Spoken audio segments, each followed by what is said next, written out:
Okay class, तो आज हम एमडी कैट केमिस्ट्री में मैक्रोमोलिक्यूल से स्टार्ट करने जा रहे हैं। This is chapter 19 and the last chapter of PMDC syllabus.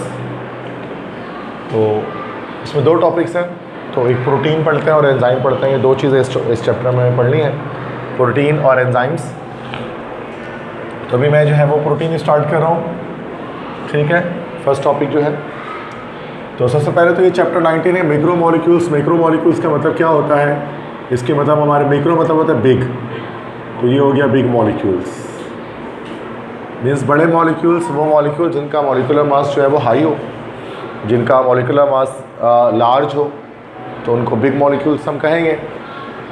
तो ऐसे तमाम मॉलिक्यूल जिनके हमारे पास लार्ज मॉलिकुलर मास होते हैं, इनकी मॉलिकुलर मास बहुत ज़्यादा हो, तो उनको हम लोग बिग मॉलिक्यूल्स या मैक्रो मॉलिक्यूल्स कहते हैं। और ये इन्हीं मैक्रो मॉलिक्यूल्स को या बिग मॉलिक्यूल्स को हम लोग जो है वो पॉलीमर्स भी कहते हैं।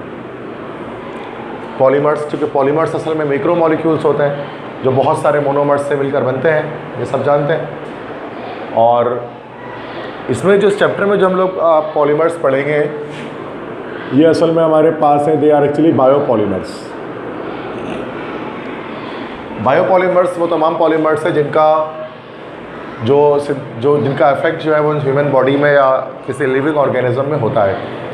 तो ये बायोपॉलीमर्स हैं जो लिविंग बॉडी प्रोड्यूस करती है, या लिविंग बॉडी जो है वो उसके अंदर इसका कोई इफेक्ट होता है। तो ये इस चैप्टर में तमाम मैक्रोमोलिक्यूल्स को नहीं पढ़ना। मैक्रोमोलिक्यूल्स हमारे पास पॉलीथीन भी हो सकता है, पीवीसी भी हो सकता है, पीवीए भी हो सकता है, बेकलाइट भी हो सकता है, बहुत सारे होते हैं पॉलीमर्स तो मैक्रोमोलिक्यूल। लेकिन यहाँ पर हमें बायोलॉजिकल मॉलिक्यूल्स को पढ़ना है, मीन्स बायोपॉलीमर्स को पढ़ना है, ठीक है। तो वो तो बहुत सारे होते हैं हमारे पास है बायोमॉलिक्यूल्स। उसमें हमारे पास कार्बोहाइड्रेट्स भी होते हैं, लिपिड्स भी होते हैं, इसी तरह से प्रोटीन्स होते हैं, एंजाइम्स होते हैं, वाइटामिन्स होते हैं। लेकिन हमें जो है वो सिलेबस के अकॉर्डिंग सिर्फ प्रोटीन और एंजाइम को पढ़ना है। अगर आप इसको ओल्ड या न्यू बुक में देखें तो उसके अंदर कार्बोहाइड्रेट्स और लिपिड्स का जो टॉपिक है वो भी इसके अंदर एग्जिस्ट करता है, मौजूद होता है। लेकिन सिलेबस के अकॉर्डिंग एमडी कैट के लास्ट ये दो ही चीज़ें पढ़नी हैं। तो इन्हीं दो चीज़ों को आप पढ़ें, इसी को रिवाइज़ करें, इसी के एमसीक्यूज़ करें, इसी को समझें, तो टाइम भी बचेगा और कॉन्फिडेंस भी आएगा, तैयारी अच्छी जल्दी टाइम पे हो जाएगी। तो प्रोटीन और एंजाइम है। सबसे पहले आज मैं प्रोटीन को स्टार्ट करता हूँ। तो प्रोटीन कैसे कहते हैं? प्रोटीन असल में ये भी एक पॉलीमर है, बायोपॉलीमर है। It is a polymer of alpha amino acid.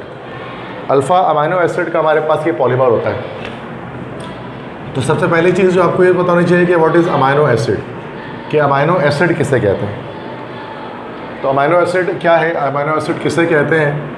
तो अमाइनो एसिड असल में एक ऑर्गेनिक कंपाउंड है। ऑर्गेनिक कंपाउंड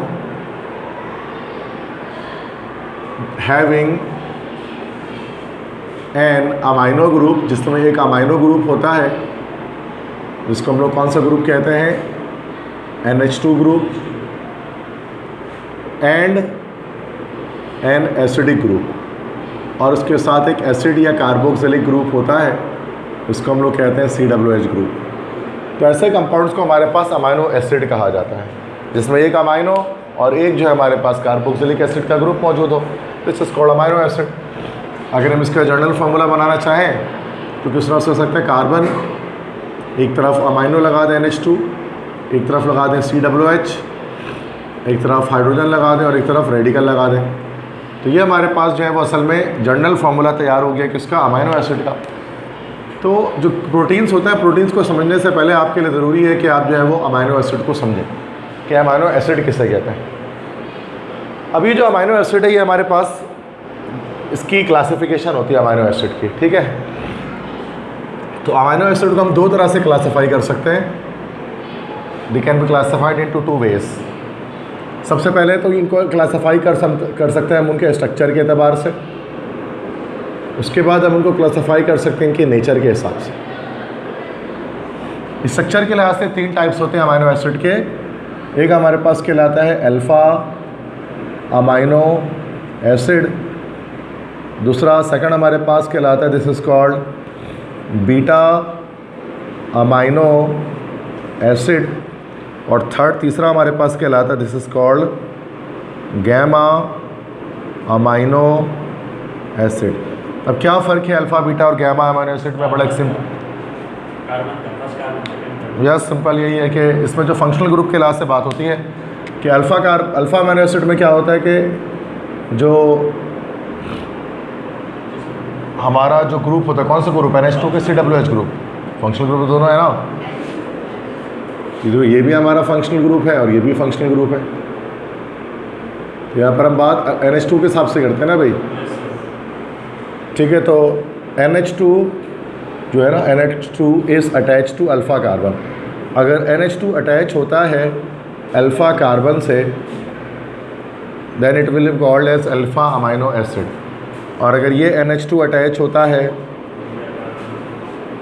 बीटा कार्बन से, तो ये हमारे पास कहलाता है, this is called beta amino acid. और अगर यही NH2 अटैच होता है किससे भाई? गैमा कार्बन से, तो ये हमारे पास गैमा अमीनो एसिड कहलाता है। तो 3 तरह का अमीनो एसिड्स हमारे पास मौजूद होता है, अल्फ़ा बीटा गैमा। जैसे कि अगर हमने यहाँ पे COOH लिया, अब ये यहाँ पर कार्बन है,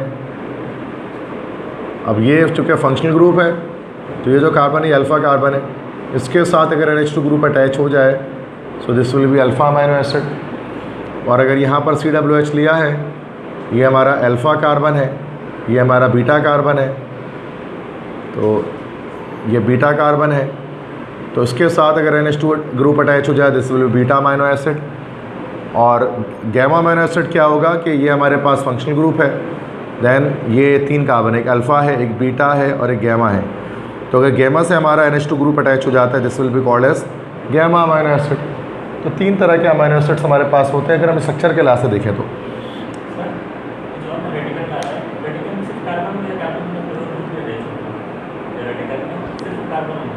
अगर ये सिंपल अमीनो एसिड हो, सिर्फ कार्बन होगा। अगर ये कॉन्जुगेटेड या ड्राइव्ड है तो फिर वो डिफरेंट भी हो सकता है, कुछ और भी हो सकता है। प्रोटीन तो बहुत ही कॉम्प्लेक्स एक स्ट्रक्चर है। मैं यहाँ पर बेसिक अमीनो एसिड की बात कर रहा हूँ, जो मतलब एक सिंपल एक अमीनो एसिड है, ठीक है। बाकी उसके अंदर जब बायोलॉजी में जाओगे तो 10,000 चेंजिंग करोगे उसके अंदर। अब केमिस्ट्री इतनी चेंजिंग नहीं करती, केमिस्ट्री बस ऊपर सरसरी तौर पे चैप्टर को बताती है, क्योंकि हमारा ये स्ट्रीम नहीं है ना, हमारा ये ताल्लुक़ नहीं है इसके साथ। इसके ताल्लुक़ बायोलॉजी वालों के साथ ज़्यादा ताल्लुक़ बनता है इसका, ना कि केमिस्ट्री के स्टूडेंट के साथ बनता है। अब चूँकि आप मेडिकल वाले तो आपको पढ़ने इतना मसला नहीं होगा, आपने ये चीज़ ऑलरेडी पढ़ी हुई है फिर बायो में कहीं ना कहीं। तो अब ये चीज़ हो गई इसमें। इसके बाद ये चीज़ के जो हमारा जो प्रोटीन होता है ना, प्रोटीन, तो प्रोटीन अल्फ़ा अमीनो एसिड का जो है ना, वो आप देख सकते हैं क्या होता है, पॉलीमर होता है।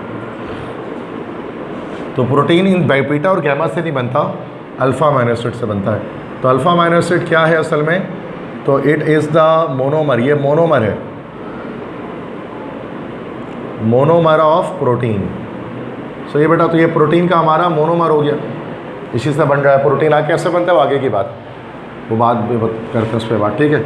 अब आते हैं उसके बाद नेचर की बात करते हैं। नेचर के लिहाज से अल्फ़ा अमीनो एसिड 3 तरह के होते हैं, देयर आर 3 टाइप्स। एक हमारे पास कहलाता है this is called acidic amino acid, दूसरा हमारे पास कहलाता है बेसिक अमीनो एसिड, और तीसरा हमारे पास कहलाता है न्यूट्रल अमीनो एसिड। अब फ़र्क बड़ा सिंपल सा है, फ़र्क सिर्फ किसका है? एसिडिक अमीनो एसिड जो जिसका एसिडिक कैरेक्टर हो, बस जिसमें जो COOH ग्रुप है वो हमारे पास ज़्यादा हो, किससे भाई? NH2 ग्रुप से, तो वो एसिडिक अमीनो एसिड है। बेसिक अमीनो एसिड क्या होगा? जिसमें NH2 ग्रुप ये ज़्यादा होगा, किससे? COOH ग्रुप से। और न्यूट्रल अमीनो एसिड क्या होगा? जिसमें जो बेसिक ग्रुप होगा, चूँकि वो बराबर किसकी होगा? एसिडिक ग्रुप के। तो ये हमारा न्यूट्रल अमीनो एसिड है। जैसे कि आप जानते हैं कि ये हमारा एसिडिक ग्रुप इसलिए है क्योंकि H+ लॉस कर सकता है, तो ये हमारा एसिडिक ग्रुप है। और यहाँ हमारा बेसिक ग्रुप इसलिए है कि इलेक्ट्रॉन पर डोनेट कर सकता है, तो NH2 ग्रुप हमारा जो है वो बेसिक ग्रुप होता है। जितना ज़्यादा NH2 ग्रुप होगा उतना ज़्यादा जो मॉलिक्यूल होगा वो बेसिक हो जाएगा, और अगर COOH की तादाद ज़्यादा होगी तो मॉलिक्यूल हमारा जो है वो एसिडिक हो जाएगा। कुछ भी इस तरह बना सकते हैं, अगर COOH यहाँ बना लूँ एक, फिर एक कार्बन, एक COOH यहाँ बना लूँ, और यहाँ पर एक NH2 लगा लूँ, यहाँ पर रेडिकल, तो ये हमारा एसिडिक अमीनो एसिड है। बेसिक अमाइनो एसिड के लिए क्या करूँ, NH2 की तादाद बढ़ा दूँ, यहाँ NH2 लगा लूँ, यहाँ NH2 लगा लूँ, यहाँ रेडिकल लगा लूँ, ये बेसिक अमाइनो एसिड है। और न्यूट्रल अमाइनो एसिड में क्या होगा, यस सेम तादाद में जो है वो हमारे पास अमाइनो एसिड मतलब NH2 ग्रुप और COH ग्रुप मौजूद होंगे। So this will be called as a neutral amino acid. समझ में आ गई बात। तो ये अमाइनो एसिड के बारे में कुछ चीज़ें आपको याद रखनी है जो क्या होते हैं। लेकिन उसके बाद अब हम जो है वो प्रोटीन के बारे में बात कर सकते हैं। अमाइनो एसिड अगर आप समझ चुके हैं तो आप प्रोटीन समझ पाएंगे। तो प्रोटीन के बारे में सबसे पहली बात तो ये है कि प्रोटीन भी हमारे पास this is also a macromolecule, ये भी एक मैक्रोमोलिक्यूल है। इसका मतलब कि प्रोटीन भी हमारे पास एक बायो पॉलीमर है। एज अ न्यूट्रिएंट इसको हम इस्तेमाल कर सकते हैं, न्यूट्रिएंट के तौर पे टू गिव अस एनर्जी। खाने पीने के तौर पे प्रोटीन सब्सटेंस हम लोग यूज़ करते हैं। तो 1 ग्राम जो हमारा प्रोटीन होता है, तो ये आपको याद रखना है कि 1 ग्राम प्रोटीन हमें जो है वो 4 कैलोरी एनर्जी हमें प्रोवाइड करता है। 1 ग्राम प्रोटीन अगर आप इंटेक करते हैं तो उससे 4 कैलोरी एनर्जी आपको मिल जाती। ठीक है, तो ये है एक बात। और इसके अलावा जैसे कि मैंने आपको बताया कि ये असल में पॉलीमर होता है। कैसा पॉलीमर होता है, कंडेंसेशन पॉलीमर होता है। Condensation polymer of alpha amino acid. Alpha amino acid का कंडेंसेशन पॉलीमर होता है। अच्छा, अल्फ़ा अमाइनो एसिड के बारे में मैंने आपको डिटेल में बता दिया ये क्या चीज़ होती है। तो अल्फ़ा अमाइनो एसिड टोटल हमारे पास जो है ना, ये इसके 22 टाइप्स होते हैं या 22 तरह के होते हैं। ठीक है, तो टोटल हमारे पास जो अल्फ़ा अमाइनो एसिड्स हमारे पास हैं, इसके ये जो अल्फ़ा अमाइनो एसिड है इसके हमारे पास 22 टाइप्स हैं, 22 तरह के ये होते हैं। इनमें से किसी से भी बन सकता है। 22 टाइप ऑफ अमाइनो एसिड है अल्फ़ा अमाइनो एसिड।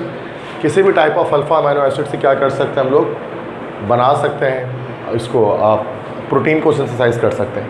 ठीक है, नेचुरली भी हो सकता है और लैब में भी सिंथेसाइज़ कर सकते हैं, दोनों तरीके पॉसिबल हैं।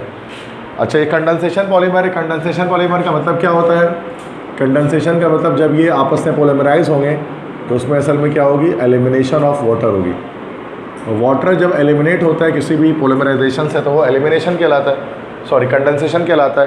तो ये कंडेंसेशन पॉलीमर है, एडिशन पॉलीमर नहीं है। एडिशन पॉलीमर अलग होता है जिसमें पाई बॉन्ड ब्रेक होता है। इसमें पाई बॉन्ड नहीं टूटता बल्कि इसमें वाटर की एलिमिनेशन होती है। सही है। इसके अलावा चूँकि ये एक मैक्रो मॉलिक्यूल है तो इसका मॉलिक्यूलर मास बहुत हाई होता है। तो it has a very high molecular mass. इसकी मॉलिक्यूलर मास बहुत ज़्यादा हाई है और वो कितनी है, एक रेंज है 3400 AMU से लेकर यहाँ से स्टार्ट होकर 50,000 AMU तक जाती है। इसके जो मॉलिक्यूलर मास है वो 3400 AMU से लेकर 50,000 AMU तक जारी होती है। तो कब, इसलिए हम इसको मैक्रो मॉलिक्यूल कहते हैं बिकॉज ऑफ, जैसे मैंने बताया कि इसका एक लार्ज मॉलिक्यूलर मास होता है। ठीक है, यूनिट में AMU भी लिखा होता है। AMU के बजाय अगर हम इसको डेल्टन्स भी कह सकते हैं, तो डेल्टन भी हमारे पास एक एटॉमिक मास की यूनिट होती है।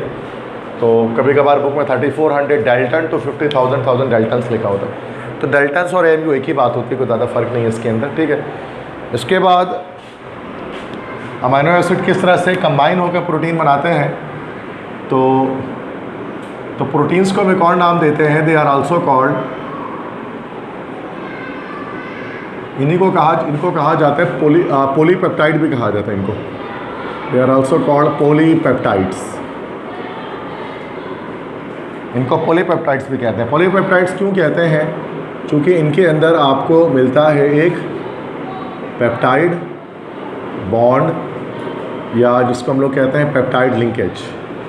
तो पेप्टाइड बॉन्ड या पेप्टाइड लिंकेज होता है। अब पेप्टाइड बॉन्ड किसे कहते हैं, ये एक बॉन्ड होता है, द बॉन्ड या the linkage by which alpha amino acids are combined. ये वो लिंकेज या वो बॉन्ड होता है जिसके थ्रू अल्फ़ा अमाइनो एसिड साथ में कंबाइन होते हैं, लिंक करते हैं, ज्वाइन होते हैं। इनको पेप्टाइड लिंकेज या पेप्टाइड बॉन्ड कहा जाता है। ठीक है, अब ये जो पेप्टाइड बॉन्ड अगर मैं इसको दिखाऊं किस तरह से होता है, ये एस्टर लिंकेज की तरह से ही होता है, अमाइड लिंकेज की तरह से होता है। अब वो किस तरह से होता है, जैसे कि अगर मैं 2 मॉलिक्यूल बनाऊँ लाइक अल्फ़ा अमीनो एसिड्स के, तो ये कार्बन हमारे पास हो गया, ये हमारे पास हो गया NH2 अल्फ़ा अमीनो एसिड बनाना है। ठीक है, ये COOH हो गया, ये हमारे पास कुछ भी एक तरफ रेडिकल ले लें, एक तरफ हाइड्रोजन ले लें। ठीक है, ये इसको NH2 को इधर कर लेते हैं, एक तरफ हाइड्रोजन ले लें, एक तरफ रेडिकल ले लें, तो ये हमारे पास अल्फ़ा अमीनो एसिड है। ठीक है, अब ये कंबाइन हो रहा है दूसरे एक मॉलिक्यूल से, ये एक अल्फ़ा अमीनो एसिड है, दूसरा NH2C फिर H फिर R, फिर ये हमारा हो गया COOH। अब देखो इसमें यहाँ पर कंडेंसेशन पोलिमराइजेशन होगी by the elimination of water. यहाँ से देखो NH2 है ना, NH2 को इस तरह से ब्रेक कर देंगे, NH2 है ये ब्रेक हो जाएगा इस तरह से, NH और H में ब्रेक कर देते हैं ना इसको। तो यहाँ से क्या करेंगे, एक तरफ से OH कार्बोक्सिलिक और यहाँ से H रिमूव कर देंगे। तो आप देख सकते हैं ये कंडेंसेशन हो रही है यहाँ पर, तो -H2 हो गया यहाँ पर, वाटर रिमूव हुआ मॉलिक्यूल, और यहाँ बना हमारे पास NH2 carbon hydrogen radical CO, उसके बाद NH फिर कार्बन हाइड्रोजन फिर रेडिकल फिर COOH। अच्छा, ये फर्दर आगे भी चलेगा, मतलब ये एक हाइड्रोजन इस तरह से यहाँ से ख़त्म होगा, फिर ये आगे कनेक्ट होगा, फिर यहाँ से OH ख़त्म होगा, फिर ये आगे कनेक्ट होगा, और यहाँ तो कनेक्शन एक बन चुकी है। तो ये जो कनेक्शन हमारे पास बनी हुई है, इसी कनेक्शन को हम लोग क्या देते हैं, इट्स कॉल्ड पेप्टाइड लिंकेज। ये पेप्टाइड लिंकेज कहलाता है या पेप्टाइड बॉन्ड कहलाता है। और यहाँ पर एक बहुत बड़ा एक मॉलिक्यूल इस तरह से तैयार होता है, और ये मॉलिक्यूल हमारे पास कहलाता है प्रोटीन। ठीक है, तो प्रोटीन इस तरह की लिंकेज से जुड़ते हैं, दैट्स वाई इनको हम लोग पॉलीपेप्टाइड्स भी कहते हैं। और उसमें 2 प्रोटीन भी जुड़ सकते हैं आपस में, डाईपेप्टाइड, ट्राईपेप्टाइड, इस तरह से अदर कंपाउंड्स हमारे पास बनने शुरू हो जाते हैं। तो इस तरह से क्या होता है, एक मिक्रो मॉलिक्यूल एक लार्ज मॉलिक्यूलर मास वाले कंपाउंड की हमारे पास फॉर्मेशन होती है। समझ गए? तो कुछ बेसिक चीज़ें आपको प्रोटीन के बारे में पहले स्टार्ट में याद रखनी है। ये बहुत आसान बातें बता रहा हूँ, बेसिक आपको पता भी है सारी चीज़ें, कोई नई चीज़ तो नहीं बता रहा मैं इसके अंदर। अब बायोलॉजी के स्टूडेंट को तो वैसे भी पता होती हैं सारी चीज़ें।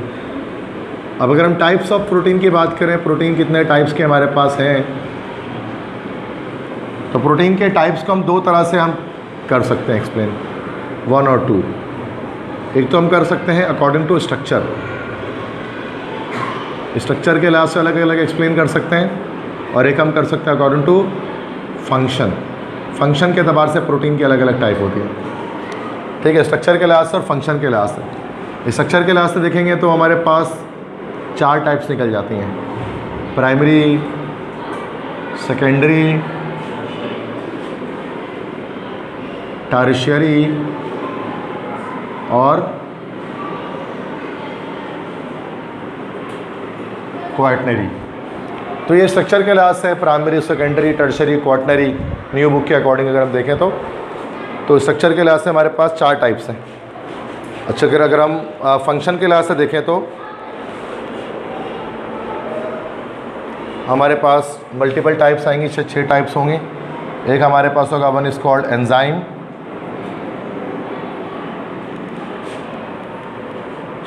The second one is called structural protein,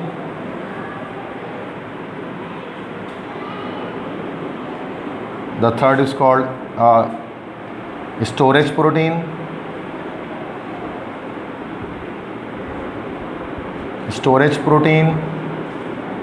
next हमारे पास होगा, this will be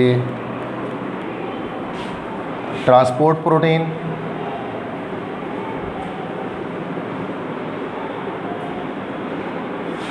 ये हमारे पास दिस इज रेस्पिरेटरी प्रोटीन,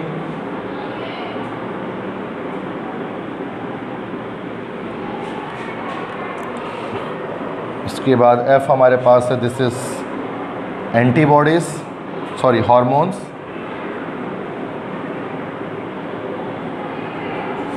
उसके बाद नेक्स्ट हमारे पास है कि एंटीबॉडीज़। तो 1 2 3 4 5 6 7 टाइप्स हैं। फंक्शन के लिहाज से एंजाइम है, स्ट्रक्चरल प्रोटीन है, स्टोरेज प्रोटीन है और ट्रांसपोर्ट प्रोटीन है, रेस्पिरेटरी प्रोटीन है, हार्मोन्स है, एंटीबॉडीज़ हैं। इनको अभी एक एक करके हम डिस्कस। तो फर्स्ट हम डिस्कस करते हैं स्ट्रक्चर के लिहाज से जो है वो 4 टाइप्स के हमारे पास प्रोटीन होते हैं। एक हमारे पास कहलाता है one is called primary protein, the second one is called secondary protein, the third one is called tertiary protein, and the fourth one is called quaternary protein। अब इनमें क्या डिफरेंस होता है स्ट्रक्चर्स में इनके? तो बेसिक स्ट्रक्चर में फ़र्क यही होता है कि इनकी डिज़ाइनिंग जो शेप ऑफ मॉलिक्यूल होता है उसके अंदर इसके अंदर डिफरेंस आपको मिलता है, इसके जो पॉलीमर का शेप होता है। ठीक है, जैसे प्राइमरी प्रोटीन जो है ना वो असल में क्या होता है, this is actually linear combination of amino acid जिसको हम कहते हैं, ठीक है, या लीनियर कॉम्बिनेशन ऑफ प्रोटीन कह लो या अमाइनो एसिड कह लो, उससे हमारे पास ही बनता है। ठीक है, या जैसे हम लीनियर कॉम्बिनेशन लिख सकते हैं इस तरह से। इससे से सेकेंडरी प्रोटीन जो हमारे पास होता है उसमें क्या होता है, ये हमारे पास स्विंग टाइप का होता है, हेलिकल स्ट्रक्चर इसका होता है हमारे पास, इसका होता है हेलिकल स्ट्रक्चर। ठीक है, टर्शरी प्रोटीन जो हमारे पास होते हैं ये 3D अरेंजमेंट होती है, 3D अरेंजमेंट, उसमें 3 डायमेंशनल अरेंजमेंट होती है प्रोटीन्स की। और जो क्वाटर्नरी प्रोटीन्स हमारे पास होते हैं उनमें हमारे पास मल्टीपल प्रोटीन यूनिट्स हमारे पास इसके अंदर कनेक्ट होते हैं। अब उसको डायग्राम के थ्रू अगर आपको समझाऊं तो प्राइमरी प्रोटीन का स्ट्रक्चर हमारे पास सिंपल ये हो गया इस तरह से, लीनियर, मतलब जितने प्रोटीन्स हैं वो सब इस तरह से लीनियरली कंबाइंड होंगे, इस तरह से सीक्वेंस में एक हमारे पास ये कंबाइन हो रहे हैं, ये पेप्टाइड लिंकेज चल रही है इनके अंदर। ये हमारे पास होता है प्राइमरी प्रोटीन 1 डिग्री। सेकेंडरी जो होता है ना उनका एक हेलिकल स्ट्रक्चर होता है, वो हेलिक्स टाइप के होते हैं। ठीक है, वो हेलिकल होते हैं इस तरह से, जैसे 1 हो गया, फिर 2 हो गया, फिर 3 हो गया, फिर 4 हो गया, फिर 5 हो गया, फिर 6 हो गया, इस तरह से होते हैं। अब एक यूँ जा रहा है, फिर एक यूँ जा रहा है, फिर एक यूँ जा रहा है, फिर एक यूँ जा रहा है, फिर एक यूँ जा रहा है, फिर एक यूँ जा रहा है, इस तरह से। और उसके अलावा और भी हो सकते हैं। तो हेलिक्स टाइप का इसमें बना होता है, हेलिक्स जैसे DNA में हेलिक्स आप देखते हैं तो इस तरह से, पहले एक यूँ जा रहा है, फिर एक यूँ जा रहा है, फिर एक यूँ जा रहा है, फिर एक यूँ जा रहा है, फिर एक यूँ जा रहा है, तो इस तरह से हेलिकल स्ट्रक्चर होता है। ये सेकेंडरी प्रोटीन हमारे पास कहलाते हैं। ठीक है, तो हेलिक्स के फॉर्म में होता है हमारे पास इस तरह से, जैसे DNA जिस फॉर्म में होता है। ठीक है, ट्विस्टेड पेयर या ट्विस्टिंग भी कहते हैं, कि हेलिकल स्ट्रक्चर कह सकते हैं या ट्विस्टेड स्ट्रक्चर भी कह सकते हैं। ठीक है, तो ट्विस्ट होते हैं उसके अंदर ना, खम होते हैं उसके अंदर, बैंड्स होती हैं उसके अंदर। इसके बाद टर्शरी प्रोटीन क्या है, हमारा 3D अरेंजमेंट होती है, फोल्डेड रीफोल्डेड पैटर्न हमारे पास होता है 3D स्ट्रक्चर का। ठीक है, अब इसमें ये 3D में क्या होता है कि अब ये हैपहैज़र्ड टाइप का स्ट्रक्चर इसको हम कह सकते हैं, कि इसमें एक तरह से हैपहैज़र्ड स्ट्रक्चर होता है, हैपहैज़र्ड फोल्डेड एंड रीफोल्डेड शेप, इस टाइप का होता है। मतलब जैसे कि अगर मैं इसमें बनाऊँ तो 3D होता है, वो XYZ तमाम एक्सिस पर लाई करेगा। ठीक है, जैसे इस तरह से मैं बना दूँ, और ये हमारे पास प्रोटीन यूनिट्स इसके अंदर आप देख सकते हैं कि कंबाइन हुए हैं, जुड़े हुए हैं।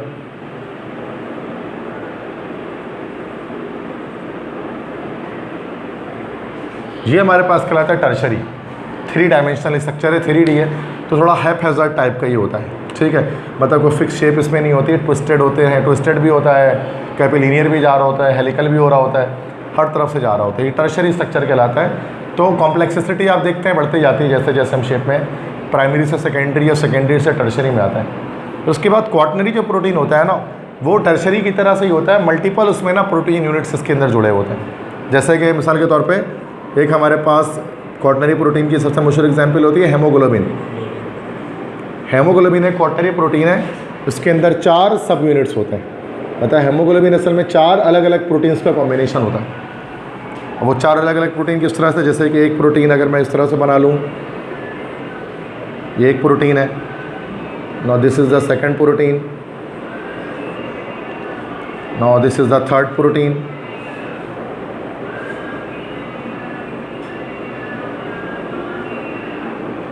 इसके बाद this is the fourth protein,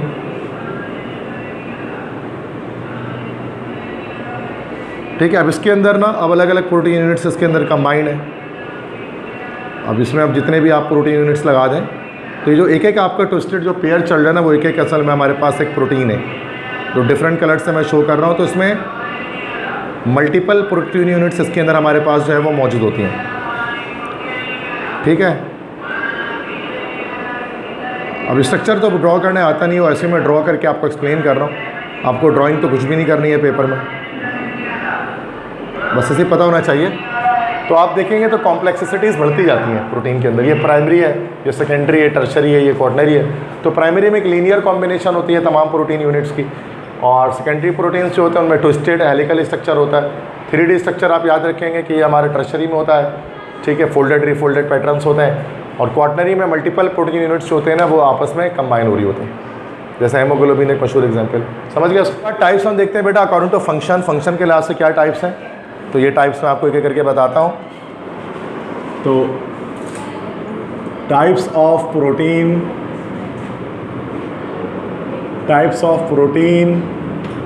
according to function.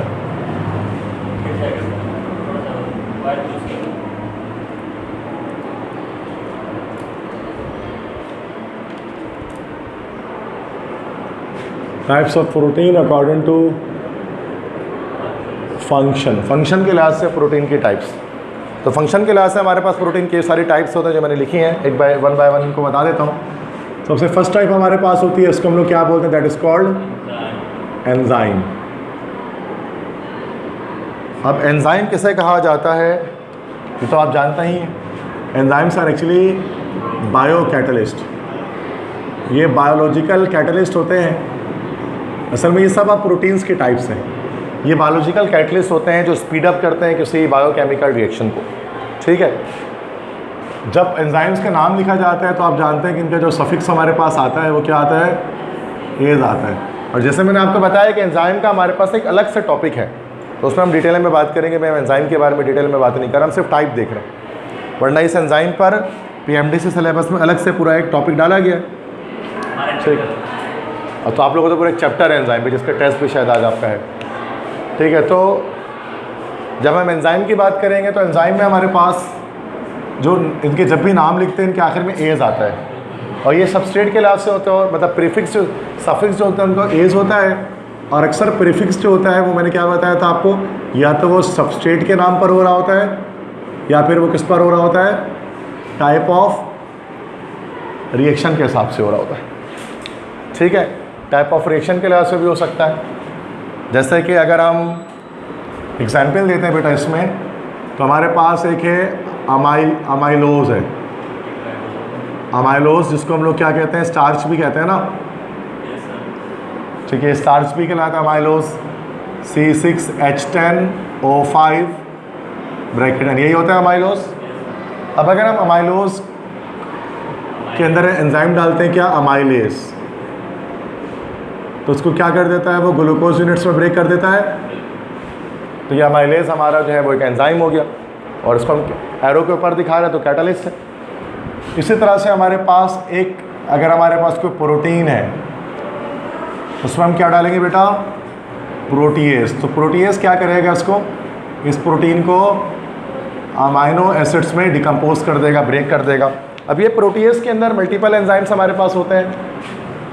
इस प्रोटीएज के अंदर हमारे पास पेप्सिन हो सकता है, पेप्सिन एक प्रोटीएज है, ठीक है, पेप्सिन जो स्टमक में होता है, ठीक है।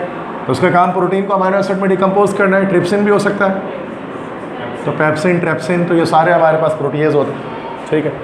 इसी तरह से हमारे पास एक होता है लिपिड होता है, फैट और ऑयल वगैरह, ठीक है। तो यस बिल्कुल, इसके अंदर हमारे पास जो एंजाइम होता है वो लाइपेज होता है, जिसको किस में कन्वर्ट कर देता है, फैटी एसिड्स में कन्वर्ट कर देता है। अब हमारे पास जैसे कि एक कंपाउंड है, अल्कोहल है, जब अल्कोहल की ऑक्सीडेशन की जाएगी तो फिर ये हमारे किस में कन्वर्ट हो जाएगा। अब इसके लिए हमारे पास जो एंजाइम होता है उसको हम लोग क्या बोलते हैं, this is called oxido reductase. और जो ऑक्सीडेशन या रिडक्शन कर रहा होता है तो ऑक्सीडो रिडक्टेज। तो ये जो नाम है, अब ये टाइप ऑफ रिएक्शन के लिहाज से लिखा हुआ है प्रीफिक्स के अंदर। तो एंजाइम्स तो कई एक तरह के होते हैं हमारे पास, जो कि बायोकेमिकल रिएक्शंस को स्पीड अप कर रहे होते हैं या उनकी डिकम्पोजिशन करवा रहे होते हैं, मुख्तलिफ रिएक्शंस को कैरी आउट करवा रहे होते हैं नॉर्मल कंडीशंस में, ठीक है। बाकी उसके अंदर एक लॉक एंड की मैकेनिज्म एक वर्क कर रहा होता है उसके अंदर, वो सब आप बायोलॉजी में देखते हैं, केमिस्ट्री में इतने डिटेल में बात नहीं करते हैं इस पर, ठीक है। उसके बाद सेकंड पे हम आते हैं स्ट्रक्चरल प्रोटीन। अब स्ट्रक्चरल प्रोटीन क्या करेंगे, जो स्ट्रक्चर ऑफ बॉडी को बनाने में मदद करेंगे, ठीक है। बॉडी प्रोटीन होता है ये, तो it helps to maintain the structure of body. Body के स्ट्रक्चर को मेंटेन करने में क्या करते हैं बेटा, मदद देते हैं। अब इसमें एग्जांपल हमारे पास क्या आ सकती है, फॉर एग्जांपल जैसे कि कैरेटिन एक होता है, इसका मशहूर एग्जांपल है कैरेटिन। अब कैरेटिन किस में होता है भैया, आपके हेयर में होता है, हेयर्स में होता है, नेल्स में भी हो सकता है कैरेटिन, ठीक है। तो ये स्ट्रक्चरल प्रोटीन है जो बॉडी के स्ट्रक्चर को फॉर्म कर रहे होते हैं, नेल्स हैं, हेयर्स हैं, ये सारे।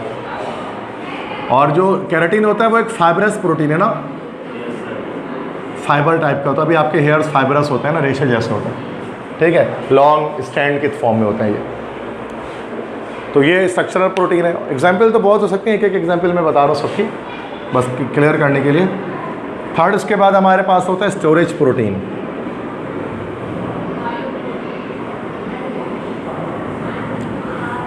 तो स्टोरेज प्रोटीन का क्या काम होता है, स्टोरेज प्रोटीन का काम हमारे पास होता है टू स्टोर मिनरल्स।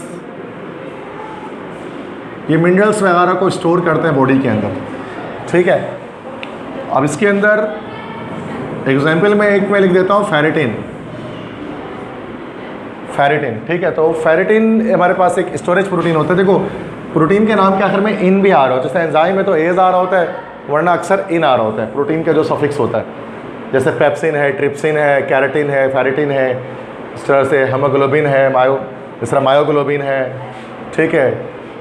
तो हाँ, सब में नहीं आता है, मेजॉरिटी एक्सेप्शंस भी इसके अंदर हो सकते हैं, बट इन आ रहा होता है अक्सर। जब इन आता है ना एंड में बायोलॉजी केमिस्ट्री में, तो हम समझते हैं कि भाई ये कोई प्रोटीन है। एक तरीका है इसको पहचानने का, ट्रिक है। तो फेरेटिन क्या करता है, फेरेटिन असल में ये स्टोर करता है, स्टोर्स आयरन, क्योंकि फेरेटिन जो है ना फेरम से निकला है, एफ और एफ आयरन होता है, तो stores iron in spleen.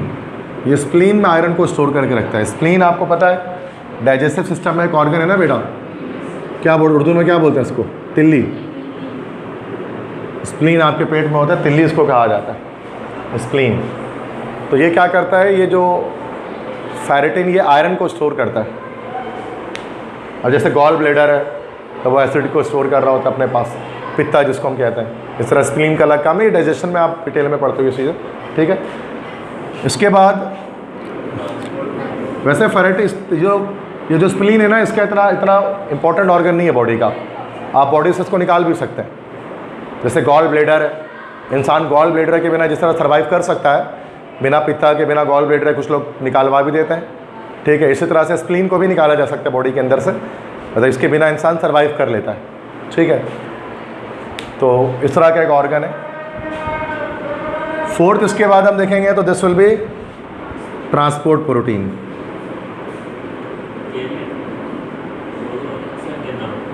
Yes, transport protein का क्या काम होता है, ट्रांसपोर्ट करना, बिल्कुल। It carries oxygen and other minerals to different organs via blood, मतलब सही ना भाई। तो ब्लड या खून के ज़रिए मुख्तलिफ मिनरल्स को, ऑक्सीजन को और उसके अलावा डिफरेंट मिनरल्स को बॉडी में डिफरेंट ऑर्गन्स तक पहुंचाने का काम ट्रांसपोर्ट प्रोटीन का होता है। ट्रांसपोर्ट करता है, ये ट्रांसपोर्टेशन करता है। इसका सबसे मशहूर एग्जांपल हमारे पास क्या है, this is yes haemoglobin. Good, रहमत है अल्लाह की भाई, इतना क्या परेशान हो। हेमोग्लोबिन, ठीक है। अब हेमोग्लोबिन जो है वो हमारे पास किस कलर का होता है? अच्छा, कलर्ड प्रोटीन है। This is which colour it has? बस यहाँ देखें, बच्चे तो है नहीं, ओके। रेड कलर का होता है, लाल रंग इसका होता है हमारे पास, ठीक है। और जो ब्लड का रेड कलर होता है आरबीसी का, वो इसी हेमोग्लोबिन की वजह से होता है, ठीक है। आरबीसी का पता है सबको। तो अगर हम स्ट्रक्चर वाइज देखें तो स्ट्रक्चर वाइज हमारे पास, खिड़की बंद कर दें, ठीक है। स्ट्रक्चर वाइज अगर देखें तो हेमोग्लोबिन क्या है? क्वाटरनरी प्रोटीन है स्ट्रक्चर वाइज। और अगर इसके लिहाज से देखें, टाइप के हिसाब से देखें ना, फंक्शन के हिसाब से ये ट्रांसपोर्ट प्रोटीन है। अब ये परेशान नहीं होना कि सर ये तो क्वाटरनरी भी है, ये ट्रांसपोर्ट भी है, तो ये स्ट्रक्चर के हिसाब से ऐसा है, और ये अपने फंक्शन के लिहाज से ट्रांसपोर्टेशन करता है, ठीक है। अब हेमोग्लोबिन आपको पता है, हेमोग्लोबिन का मेन काम क्या होता है? टू ट्रांसफ़र ऑक्सीजन, बिल्कुल। ऑक्सीजन के ट्रांसफर करने का काम हेमोग्लोबिन की वजह से होता है। उसके अंदर आयरन होता है, फेरिक आयंस होते हैं, जिस वजह से इसको हेमोग्लोबिन कहते हैं, क्योंकि हेमेटाइट आयरन को ही कहा जाता है एक तरह से। तो ये हमारे पास एक होता है ट्रांसपोर्ट प्रोटीन। ट्रांसपोर्ट प्रोटीन के बाद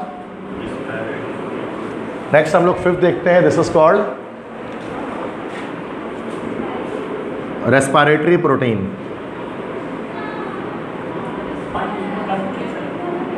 हाँ नहीं, कुछ एमसीक्यूज़ के लिए तो सारे करने पड़ेंगे, चूँकि छोटा सा टॉपिक है। इसमें इसके सिलेबस में लिखा हुआ है कि प्रोटीन के बारे में बताया, उसकी फंक्शन और उसके स्ट्रक्चर के लिहाज से उसकी टाइप बताइए। तो एक ही तो टॉपिक है, उसको तो करना ही है ना, ठीक है, पूरा ही करना है। और उसमें मैंने छोड़ दिया है, कॉन्ट्रैक्टाइल प्रोटीन छोड़ दिया है, तो मतलब सिर्फ बेसिक बता रहा हूँ जो इंपॉर्टेंट है, वरना तो बहुत टाइप्स होते हैं प्रोटीन के। रेस्पिरेटरी प्रोटीन जो रेस्पिरेशन में हेल्प करते हैं, इट हेल्प्स इन रेस्पिरेशन, सांस लेने में, अमल तनफ़ुस जो होता है सांस लेने का अमल, इसमें हेल्प करते हैं। अच्छा, और ये चीज़ याद रखनी है कि जो हेमोग्लोबिन है वो एक रेस्पिरेटरी प्रोटीन भी है। हेमोग्लोबिन एक रेस्पिरेटरी प्रोटीन भी है, क्यों? चूँकि ये हमारे पास क्या करता है बेटा, ये भी तो ट्रांसफ़र करता है ना ऑक्सीजन को लंग्स में। तो जब ट्रांसफ़र कर रहा है ऑक्सीजन को लंग्स के अंदर, तो फिर जाहिर सी बात है वो रेस्पिरेशन में भी हेल्प कर रहा है एक तरह से। तो हेमोग्लोबिन एक ट्रांसपोर्ट प्रोटीन भी है और रेस्पिरेटरी भी है। इसके बाद कौन सी टाइप है? छठी टाइप कौन सी बताइए? हार्मोन्स बताइए, इसको ज़रा डिस्कस करते हैं। बस ख़त्म हो जाएगा, 5 मिनट और बस समझेंगे। 6 इसके बाद, छठा इसके बाद हमारे पास है, दिस इज कॉल्ड हार्मोन्स। अब हार्मोन्स किसे कहते हैं? क्या करते हैं? केमिकल मैसेंजर्स होते हैं बेट, बिल्कुल ठीक है, ठीक है, ओके गुड। तो इट रेगुलेट्स मेटाबॉलिज्म, कह सकते हैं? Yes sir. तो मेटाबॉलिज्म को रेगुलेट करते हैं, डिफरेंट बॉडी के फंक्शंस को रेगुलेट कर रहे होते हैं। डिफरेंट बॉडी में जितने भी ऑर्गन्स हैं उनके फंक्शन को ये रेगुलेट करते हैं।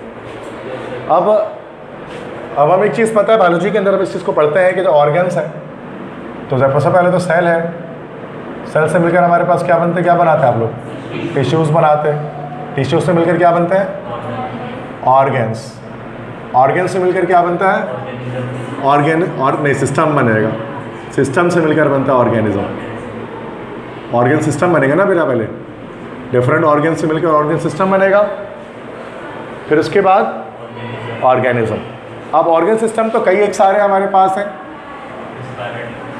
रेस्पिरेटरी सिस्टम है, डाइजेस्टिव सिस्टम है, मस्कुलर सिस्टम है, इंटेगुमेंट्री सिस्टम है स्किन वाला, इस तरह से नर्वस सिस्टम है, बहुत सारे सिस्टम है। तो मैं तो बायोलॉजी तो नहीं पढ़ा रहा, मैं तो उसकी डिटेल में नहीं जाऊँगा। तो उसमें से एक सिस्टम हमारे पास क्या होता है? Endocrine system. इसमें क्या स्टडी करते हैं? ग्लैंड्स के बारे में पढ़ते हैं, बिल्कुल सही जवाब। एंडोक्राइन सिस्टम में हम लोग ग्लैंड्स को पढ़ते हैं, और ग्लैंड्स का क्या काम होता है? To secrete hormones. हमारी बॉडी में डिफरेंट ग्लैंड्स हैं जो डिफरेंट हार्मोन्स को सीक्रेट करते हैं। फिर वही हार्मोन्स क्या करते हैं? हमारे बॉडी के मेटाबॉलिज्म को रेगुलेट करते हैं, ठीक है। अब जैसे कि हमारे सर पर होता है, माथे पर होता है जब पिट्यूटरी ग्लैंड, ब्रेन में होता है ना कहीं ना कहीं जब पिट्यूटरी ग्लैंड। क्या काम होता है पिट्यूटरी ग्लैंड का? करता क्या है? Yes yes yes right. अच्छा, इधर होता है थायराइड। थायराइड का क्या काम है? Thyroxine, yes, okay good. अच्छा, इसके अलावा एक होता है पेंक्रियास। पेंक्रियास के अंदर से कौन सा, मतलब एक ऑर्गन, एंडोक्राइन सिस्टम में बहुत सारे ग्लैंड है ना, उसमें से एक ग्लैंड हमारे पास पेंक्रियास है। जिसको जो डाइजेस्टिव सिस्टम में होता है लबलबा, जिसको हम कहते हैं, उर्दू में कहते हैं ना लबलबा। तो पेंक्रियाज कौन सा हार्मोन सिक्रीट करता है? इंसुलिन। इंसुलिन का काम क्या है? शुगर मेटाबॉलिज्म कंट्रोल करता है बॉडी के अंदर, शुगर मेंटेन रखता है, शुगर लेवल को ना, इंसुलिन। तो ये एक हार्मोन है। तो हार्मोन्स में सारे प्रोटीन होता है। इसी तरह से मेल फीमेल डिफरेंस में भी आता है। ओवरीज हैं in females, testis in males, अब उसमें से भी हार्मोन सिक्रेट होती हैं, एस्ट्रोजन, प्रोजेस्टेरॉन वगैरह, ठीक है, पढ़ा होगा आप लोगों ने, ठीक है। तो वो मेल कैरेक्टरिस्टिक्स को डोमिनेट करता है, फीमेल कैरेक्टरिस्टिक डोमिनेट करता है। तो ये बहुत कुछ होता है हार्मोन्स के अंदर। तो फिर डिफरेंट है ना, तो बहुत सारी चीज़ें। तो अब इंसुलिन जो हमारे पास है, तो इंसुलिन असल में हमारे पास क्या है? एक हार्मोन है। इसका काम क्या है? शुगर को और हार्मोन जितने भी होते हैं प्रोटीन होते हैं, जिसका काम जो है वो मेटाबॉलिज्म को रेगुलेट करना है, ठीक है, या बॉडी के डिफरेंट फंक्शन जो ऑर्गन्स हैं उनकी फंक्शनैलिटी जो है ना उसको रेगुलेट करना है, ठीक है। तो बहुत मेन काम से अंजाम देते हैं ये केमिकल मैसेंजर्स होते हैं जो मैसेज पहुँचाते हैं डिफरेंट ऑर्गन्स को भी। अब तो तुम्हें किस तरह से बिहेव कर रहा है, अगर इसमें कोई मसला आता है तो दैट सी बात है वो ऑर्गन सही तरह से काम नहीं करता क्योंकि मैसेंजर्स उसको नहीं मिल रहे। तो ये बहुत डिटेल में पढ़ते हैं आप लोग बायोलॉजी के अंदर। ये हमारे पास नंबर 6 हो गया हार्मोन, समझ में आ गया सबको? हार्मोन्स, ठीक है। उसके बाद अच्छा, इसमें ज़्यादातर जो बायोलॉजी जो मुझे जो इंटरेस्टिंग लगती है ना वो बस यही लगती है ना, ह्यूमन बॉडी सिस्टम में जो है, मतलब मैं ज़्यादातर मुझे स्टडी करनी भी होती है तो मैं ह्यूमन बॉडी सिस्टम करता हूँ स्टडी। मतलब बाकी पौधे वगैरह जो होते हैं ना, बॉटनी वगैरह उतना पसंद नहीं आता मुझे, घास फूस उतना पसंद नहीं आता मुझे। और बाकी भी बायोलॉजी में और भी बहुत चीज़ें होती हैं मुझे सिर्फ ये जो है ना सिस्टम्स को पढ़ने में बड़ा मज़ा आता है, क्योंकि इसमें ज़ाहिर सी बात है इंसान अपनी बॉडी के बारे में जान रहा होता है कि उसके बॉडी में कौन से, अगर कोई ये सिम्टम्स आ गए तो कौन से ऑर्गन में ख़राबी हो सकती है, घर में किसी की तबीयत ख़राब हो सकती है, आपकी खुद हो सकती है। तो कम से कम आपको इतना तो पता हो बीइंग एन इंजीनियर या किसी और प्रोफेशन के कि अब इस बंदे को क्या हो गया, CPR देना आता हो, कुछ चीज़ें करनी आती हो, है ना, मतलब इंसान जान तो बचा सके किसी की, थोड़ा बहुत तो उसको फर्स्ट एड आता हो। तो ये चीज़ सबको आनी चाहिए, डॉक्टर के लिए ज़रूरी नहीं है सिर्फ ये, हर क्या डर बहुत लगता है? नहीं, ऐसी बात नहीं है, क्यों डरना है? तो बीमारी तो वैसे भी अंदर है, नहीं भी पता तो बीमारी है, मतलब आगे ही नहीं है तो ये तो और डेंजरस है कि अगर आपको किसी चीज़ की इन्फॉर्मेशन ही नहीं है कि आपकी बॉडी में क्या चल रहा है। वैसे कैंसर वगैरह होता है ना, कैंसर वगैरह ऐसी बीमारियाँ जो अंडरलाइंग सिम्टम्स के साथ होती हैं। अब बहुत सारे लोग जो 90% लोग पाकिस्तान में ऐसे, इनको पता ही नहीं होता कि इनके बॉडी में कैंसर या सेल डेवलप हो चुके हैं। अब वो उसने तो नज़ला खांसी बुखार है, पैनाडोल ले रहे हैं, सिंपल काम कर रहे हैं। जब इन दैट जब वो 3rd स्टेज पे आते हैं तो एडमिट होते हैं तो पता लगता है 3rd स्टेज ऑफ कैंसर है।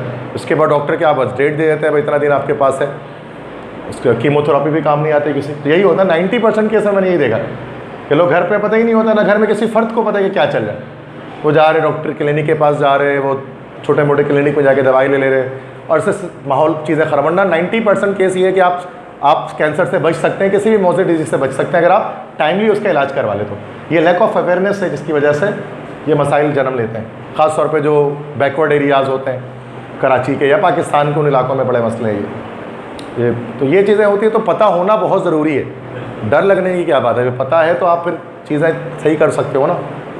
मतलब ये तो ऐसी बात ही नहीं है कि आप नहीं पता करो, पता लगना ज़रूरी है। मैं कहता हूँ इंसान इतना बॉडी के बारे में हर इंसान को पता होना चाहिए, चाहे वो प्री इंजीनियरिंग का स्टूडेंट हो, चाहे वो कॉमर्स का हो, चाहे वो कंप्यूटर साइंस को। चूँकि देखो दुख बीमारी हर इंसान के साथ लगी है। अब एक इंजीनियर है तो ये मतलब नहीं कि वो बीमार नहीं पड़ेगा, क्योंकि उससे बायो नहीं पड़े तो वो बीमार नहीं पड़ेगा क्या? सिस्टम तो उसका भी ख़राब होगा कहीं ना कहीं, हर इंसान का ख़राब होगा।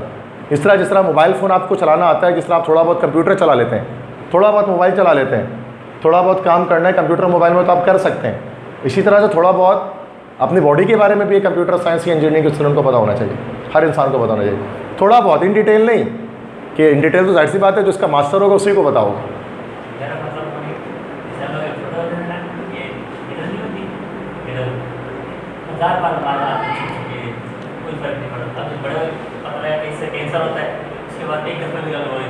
तो ये तो आपने बिला वजह आपने एक डर बना लिया है ना, वो तो पहले भी हो सकता था।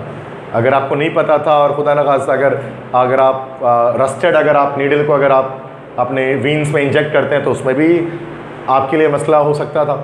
तो वो तो उस पता भी नहीं लगता। अब तो कम से कम आप सिम्टम सेप्सिस के आएंगे ना तो आपको पता लग जाएगा कि सेप्सिस हो रही है, इन्फेक्शन हो रहा है, तो आप टाइमली अपना इलाज तो कर लेंगे, वरना पहले तो आपको पता भी नहीं होता कि ये चीज़ क्या हो रही है मुझे। तो इन्फॉर्मेशन लगना हर तरह से बेहतर ही है, कभी नुकसानदा नहीं है। हाँ ये कि इंसान परेशान हो जाता है, वो कहते हैं ना, वो जो शेर कहते हैं, आसा नहीं है कश्मकश ज़ात का सफ़र है आगही के बाद गम आगही बहुत, है ना, कि आगही के बाद गम आगही तो होती ही है। जब आपको पता लगता है कि ये चीज़ें ख़राब हैं ये और ये चीज़ों से ऐसा हो सकता है तो दुख होता है, लेकिन ज़रूरत बहुत इस अमर की है कि आपको पता होना चाहिए। ठीक है, ओके। 7th और लास्ट में डिस्कस करूँगा टाइप ऑफ प्रोटीन, इसको हम लोग कहते हैं दिस इज कॉल्ड एंटीबॉडीज़। तो एंटीबॉडीज़ आपको पता है ये आपके इम्यून सिस्टम का पार्ट होता है ना बेटा, इम्यून सिस्टम, जिसको हम police force of the body भी कह सकते हैं। ठीक है, ये पुलिस है आपकी बॉडी की इम्यून सिस्टम। तो एंटीबॉडीज़ भी प्रोटीन होते हैं जो किसके खिलाफ काम करते हैं, फाइट अगेंस्ट एंटीजेंस, एंटीजेंस के खिलाफ काम करते हैं ना एंटीबॉडीज़। ठीक है, और एंटीजेंस किसे कहते हैं, foreign objects that are harmful to the body. कोई भी फॉरेन ऑब्जेक्ट जो आपकी बॉडी के लिए हार्मफुल हो, जो आपकी बॉडी में एंटर हो जाए, एंटीजन इसको कहा जाएगा। अब उस एंटीजन के अंदर पैथोजेंस भी हो सकते हैं।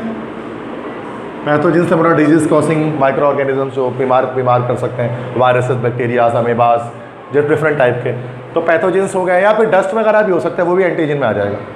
तो डस्ट अगरचे कोई लिविंग ऑर्गेनिज्म नहीं है बट आपकी बॉडी के लिए नुकसानदेह, तो एंटीजन है, तो उनके खिलाफ जो एक्शन करेगा वो एंटीबॉडीज़ करेंगे। ठीक है, तो उससे क्या होगा कि आपकी बॉडी को रिकवर करेंगे। अब ये बहुत सारी फंक्शनलिटीज़ होती हैं इम्यून सिस्टम के अंदर।